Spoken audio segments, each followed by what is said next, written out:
चलो, I will be continuing with the difficult question we are doing. आज जो हम क्वेश्चन करेंगे दैट विल बी जून 2022 का पेपर 4 3 का क्वेश्चन नंबर 4। अच्छा भाई, चलो भाई। In 1973, a technique for genetic engineering was used for the first time. Recombinant DNA was made using a plasmid, and this was successfully transferred into an organism. In 2012, a new technique for genetic engineering called gene editing was developed. जैसा आपने अपने course में CRISPR Cas9 पढ़ा हुआ है. Table 4.1 lists some statements about the two genetic engineering techniques. Complete Table 4.1 to compare the original genetic engineering technique using a plasmid vector with the newer techniques for gene editing. For each row, place a tick in the correct column if the statement applies and leave a blank if the statement does not apply. तो अब उसने लिखा हुआ है, it can add a new phenotypic characteristic to an organism. ये दोनों कर सकते हैं भाई, phenotypic characteristic नया ऐड कर सकते हैं, दोनों में पॉसिबिलिटी होती है. It can change an 80 base pair to CG. अब देखो, ये एडिटिंग होती है, ये जेनेटिक इंजीनियरिंग नहीं कर सकती भाई. लाइक ये आपके पास क्रिस्पर कैस9 कर सकता है, बट नॉट जेनेटिक इंजीनियरिंग में. हम सिर्फ ये कर सकते हैं कि प्लाज्मिड में नई जीन डाल दी आपने, लाइक, और नया एक फिनोटाइप, आप जो है वो क्या नाम है, किसी और ऑर्गेनिज्म का जीन लेके आपने प्लाज्मिड डाल दिया, ये कर सकते हो, लाइक, जिसकी वजह से जीन एक्सप्रेशन चेंज हो जाएगा.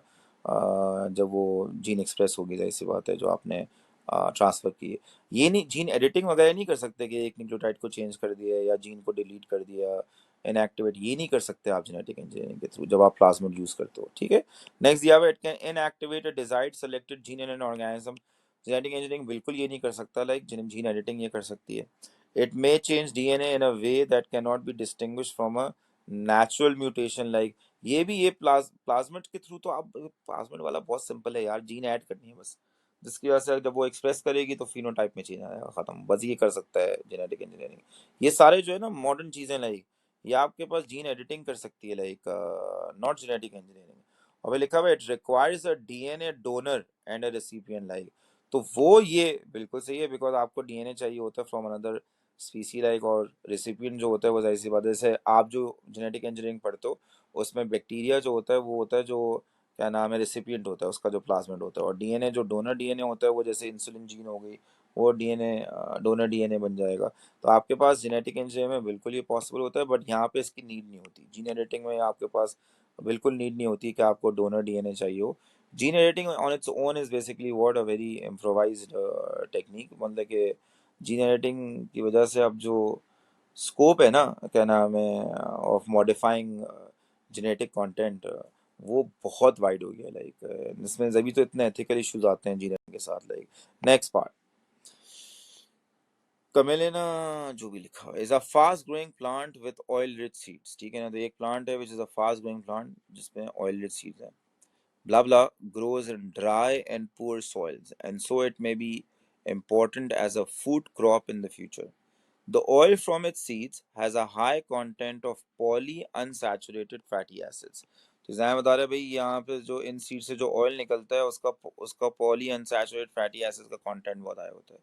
दिस शॉर्टन्स, अब इसका डिसएडवांटेज है कि this shortens the time that the oil can be stored, for which is a disadvantage. ऐसी बात है, आप ऑयल को लंबे अरसे तक स्टोर नहीं कर सकते, तो वो वेस्ट हो जाएगा ना यार, अगर आपने बेचा नहीं, उसको कंज्यूम नहीं किया, तो वो वेस्ट हो जाएगा फिर भाई. क्या नाम है, oil. So scientists use gene editing to develop two types of this plant with different genetic changes.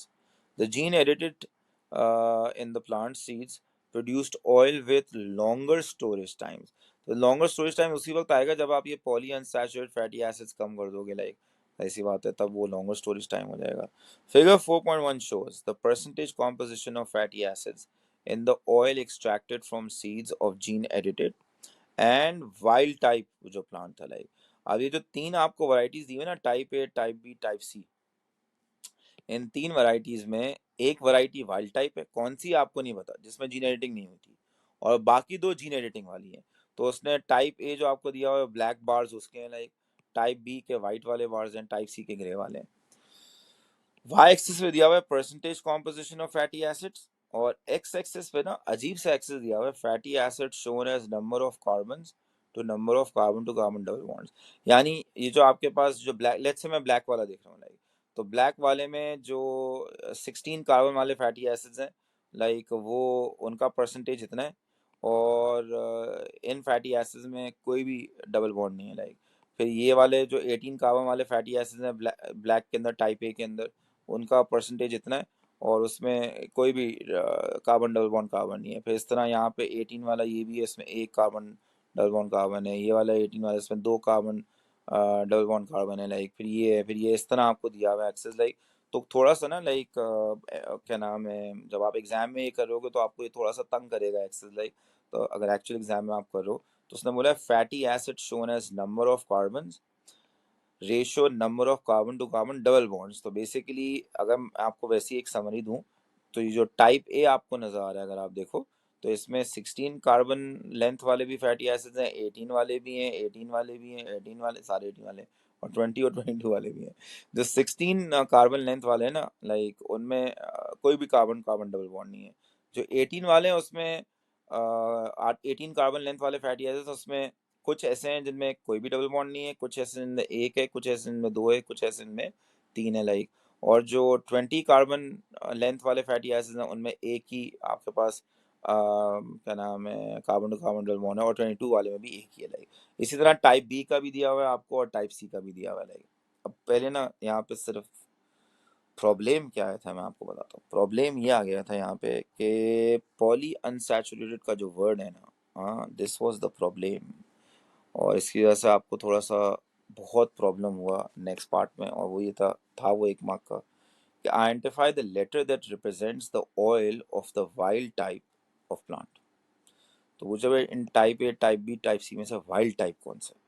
तो भाई वाइल्ड टाइप वो होगा ना जिसमें पॉली अनसैचुरेटेड होंगे, करेक्ट, ज्यादा होंगे poly unsaturated, correct. Poly unsaturated is not the same as mono unsaturated. Mono unsaturated का मतलब होता है एक, क्या नाम है, अनसैचुरेटेड फैटी एसिड। अब देखो ये है एक अनसैचुरेटेड, तो ये पॉली नहीं है। पॉली होंगे 2 और 3 वाले, आ रहे हैं 2 और 3 वाले, ये भी नहीं है, ये भी नहीं है, ये तो इसमें तो है ही नहीं। लाइक तो ये जो दो है ना, ये हैं पॉली वाले। ये जो आपके पास दो फैटी एसिड दिए हैं ना 18 कार्बन वाले, लाइक ये हैं पॉली वाले। लाइक जिसमें आपके पास 18 में से 18 कार्बन लेंथ में दो कार्बन कार्बन डबल बॉन्ड है, और इस वाले में 18 में तीन कार्बन कार्बन। तो आपने देखा है वाइल्ड टाइप में पॉली अनसैचुरेटेड क्या होंगे, ज्यादा होंगे। लाइक और इसलिए उनका जो स्टोरेज टाइम कम होगा। तो अब देखो 18:2 में सबसे बड़ा बार कौन सा है, टाइप ए। 18:3 में भी सबसे बड़ा बार कौन सा है, टाइप ए। तो ये जो टाइप ए होगा ये आपका क्या बन जाएगा, वाइल्ड टाइप बन जाएगा। आपको समझ में आया ये, लेडीज एंड जेंटलमैन? ठीक है, तो आपका जो है वो टाइप ए जो होगा वो क्या बन जाएगा, वाइल्ड टाइप बन जाएगा। You will not take this into account because ये मोनो अनसैचुरेटेड वाले बार्स हैं जो आपको नजर आ रहे हैं। हमें चाहिए वो वाले, क्या नाम है, फैटी एसिड्स जिसमें पॉली अनसैचुरेशन हो ना, एक से ज्यादा डबल बॉन्ड हो, लाइक उनको पॉली अनसैचुरेटेड बोलते हैं। तो एक से ज्यादा डबल बॉन्ड वाले, एक तो ये नजर आ रहा है इसमें दो हैं, इस 18 कार्बन का पूरा फैटी एसिड है, उसमें दो कार्बन कार्बन डबल बॉन्ड है, और इसमें तीन कार्बन कार्बन डबल बॉन्ड है। तो इन दोनों केसेस में आप देख रहे हो ना, ब्लैक वाला बार सबसे बड़ा है। तो ये होगा वाइल्ड टाइप का जो आपके पास है। देयरफॉर वाइल्ड टाइप वाला जो है वो आपके पास क्या हो जाएगा, टाइप ए हो जाएगा। लाइक ठीक है, part 2 with reference to figure 4.1, ये आसान है। Discuss the social benefits of this gene editing. तो सोशल बेनिफिट्स ये हो जाएंगे भाई कि आपके पास लेस फूड वेस्टेज होगी, क्या होगी, क्योंकि आप स्टोर ज़्यादा देर तक कर सकते हो ना। लाइक तो लेस फूड वेस्टेज होगा आपके पास, लेस फूड वेस्टेज होगा, जिसकी वजह से आप स्टोर ज़्यादा कर सकते हो। लाइक तो you may be able to what, you may able to solve the, वो जो डिमांड होती है फॉर ऑयल, उसको आप जो है वो बेसिकली केटर कर सकते हो। लाइक तो solves global demand for what, global demand for oil. And इससे एक और फायदा ये होगा, जो फार्मर्स बेचारे ये काम करते हैं ना, लाइक उनको फिर फायदा भी होगा ना, नफा भी होगा। वो वेस्टेज नहीं होगी तो जाहिर सी बात है वो बेच सकेंगे पूरे माल को। लाइक समझ में ना, माल समझ गए ना आप? तो वो सारे माल को बेच सकेंगे, लाइक उनसे उनके पास पैसा भी ज्यादा आएगा। लाइक तो इकोनॉमिक बेनिफिट टू व्हाट, या greater source of income for the farmers. Like greater source of income, या कंट्री बेनिफिट करता है, आप ये भी ले सकते हो, greater source of income for for farmers. Like ठीक है। अब एक क्वेश्चन आप एज एन असाइनमेंट करोगे, क्योंकि इसमें ना साइट्स और IUCN के बारे में पूछा, बहुत आसान सवाल है, कोई मुश्किल नहीं है। ये क्वेश्चन आप प्लीज सॉल्व करोगे। लाइक इसमें साइट्स के बारे में ना बहुत सारे क्वेश्चन नहीं है पास पेपर में जिनमें साइट्स के बारे में पूछा हुआ है। This is one of the question जिसमें साइट्स के बारे में आया था। तो आप ये प्लीज़ एक दफ़ा ना, ये तो आपने पहले भी किया हुआ है, रूल ऑफ जूस बेशक ये छोड़ देना, बट ये वाला पार्ट जो है वो ज़रूर सॉल्व करना है, ठीक है।